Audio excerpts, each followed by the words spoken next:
It's a segment beta, which means that it's even more volatile than the weed segment. Do you know what I mean? I'm not sure what they pulled there, but I don't think that's a sector beta. That's not the, well, unless they were doing some digging, because that's not the first thing that's reported. Yeah. Okay, well, that was the first question, so keep that in mind because this is extremely volatile. Okay. Second thing, when you look at your gross margin, it's okay to show a gross margin that is over 100%. It means that basically they are prepaying certain expenses or they have prepaid expenses, which means that they have negative expense for that quarter, which, well, ish, and then it pushed the sales and revenue higher, right? It means that for every dollar of expenses, they actually generate more. But anyway, having that above 100% means that is some accounting cooking in the books. They are not reporting it necessarily the way it should be. So I don't know where you got that as well. Bloomberg might have reported that number, but it's important to look at the Bloomberg estimate because the gross margin, it means that it's basically revenue minus cost of goods sold, right? And so it means that... You guys actually had a slide with what they included in their cost of goods sold, or even operating expenses.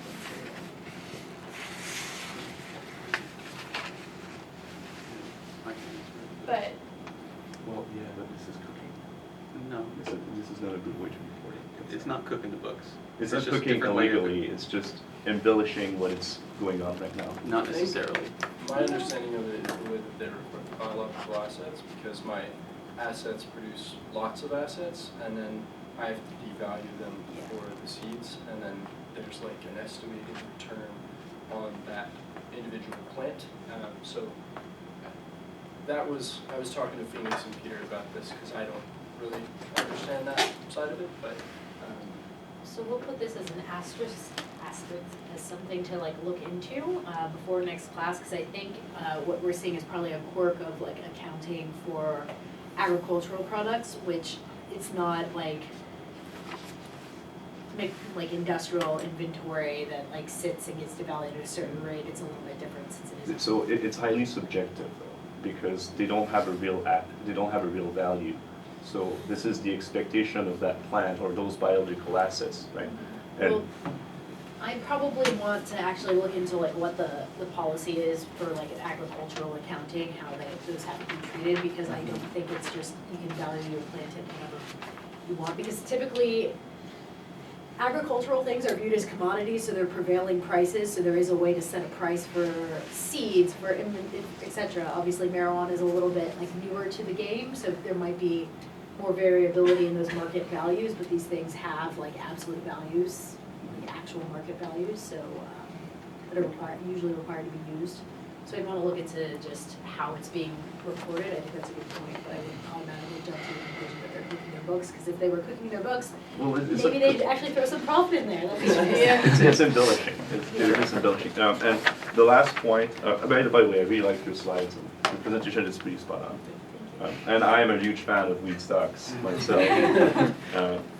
But there is only one other thing, and this is just a general statement. When CGC is saying that they are making tons of sales and they are doing exports, it's not true. They have contracts that could lead to exports, because right now they are in shortage in Canada. So why would they export to Germany, per se, if they're not even able to supply Canada? Why would they do the exact same thing in the US if they're not even able to supply their main market? I think some of those numbers may be coming from prior to legalization, because the timelines are a little bit odd in that they didn't happen all at once. So Canada might be in short supply, but they still have contracts for South America and Germany where they're supplying. Germany just opened up to grow just a little bit in the country, and Canopy is still importing there, but doesn't have one of those grow contracts.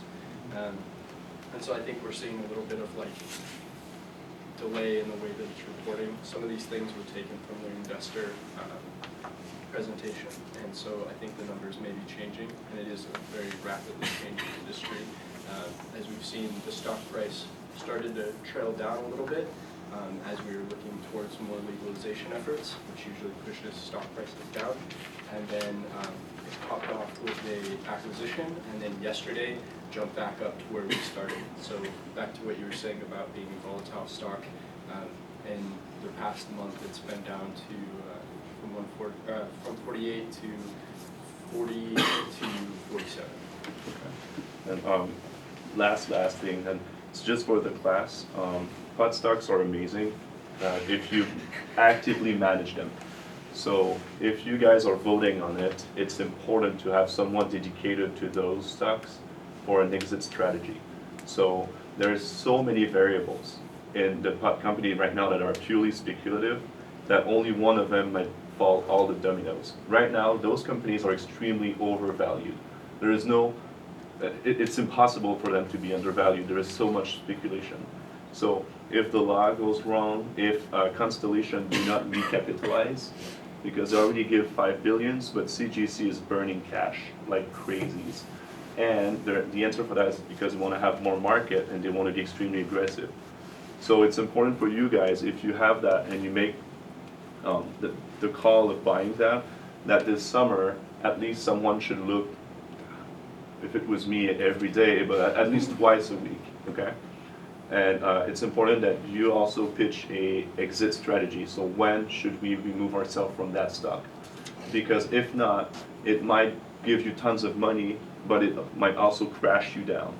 And for a beta of 4, you're only bidding a 25% increase on the stock because your target price is 52, so that's 25%.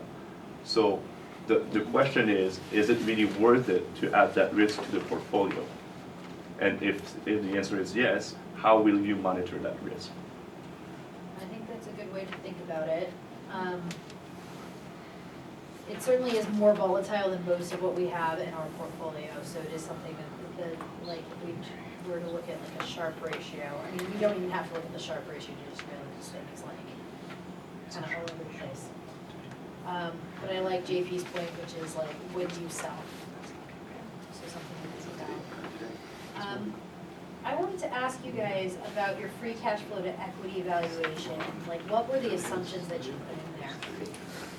What revenue growth rate did you use, for example?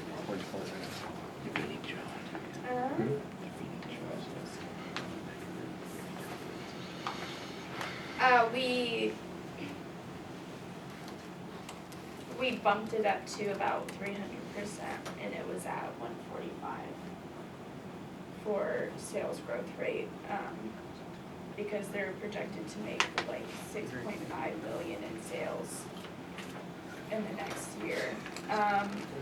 Gross margin, we only increased just a little bit. SG&A also increased to, or we decreased it because of all of the expenses that they'll have to incur due to acquisitions. So, what did you use for like a terminal value growth rate? We normally use the GDP growth rate, right? We did 2.5, which is kind of the average between Canada's and the US. So I'd say maybe between now and next class, send me your spreadsheet, because I might modify some of those assumptions, because the way this spreadsheet is set up is for most of the companies that we look at in this class are, even if they're growth companies, they're somewhat more predictable. This is a fairly early stage growth company that looks very different than most of what we have in our portfolio. So the assumptions there are usually like, it'll grow like this for a few years and then kind of plateau, and I don't think that would be a valid assumption here. So I might just look at your spreadsheet and see if we can't come up with a more realistic valuation. And I already made that one comment about the price to sales, where if you took that one out, we're gonna have a much lower valuation overall. So you're saying that this, like, as a company, as a whole, is not comparable to Canopy? Or are you just, I'm just as saying, far as like you have an valuating it? outlier here, like a Okay. very clear outlier, when everything else is trading somewhere between like around 5 times price to sales to maximum like 20 times price to sales, and then you have one company that's like at 60 times price to sales, and that's what's pulling up that price to sales valuation, that it may not be, fair to include that one company, Okay.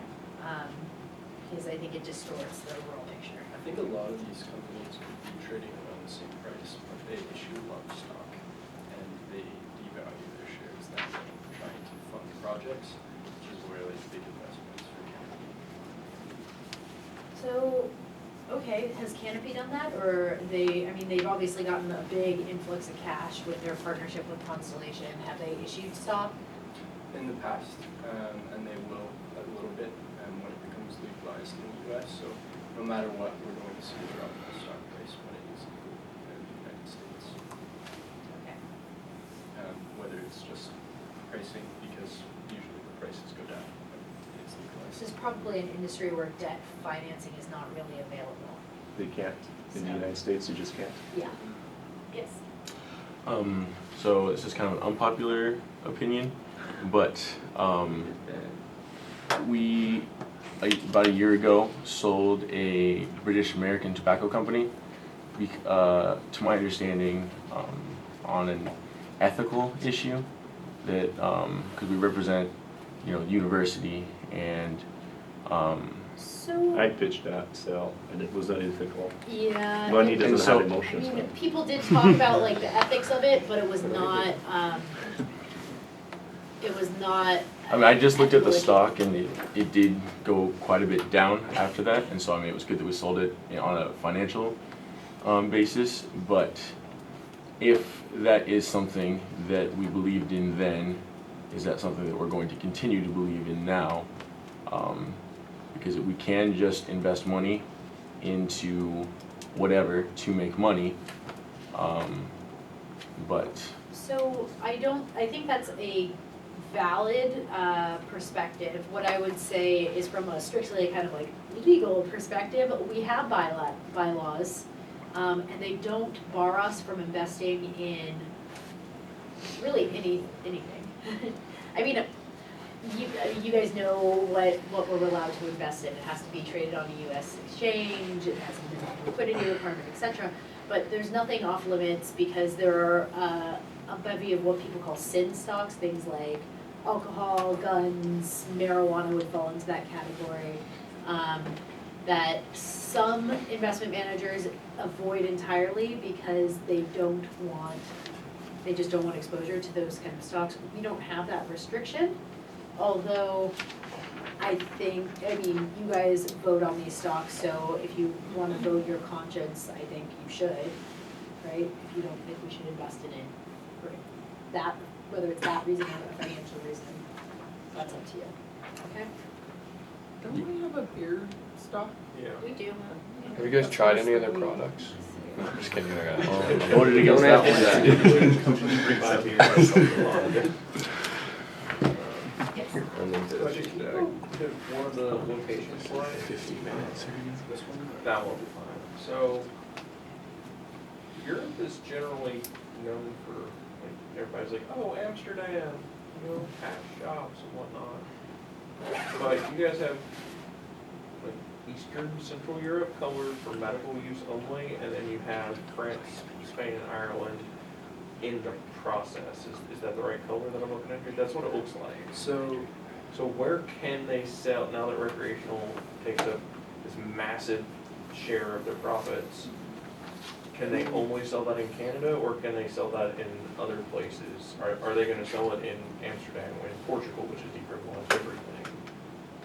Or is it just medical? They're in most of these golden countries, and their competitors are in a lot of these countries as well. Recreationally or just medically? Medically.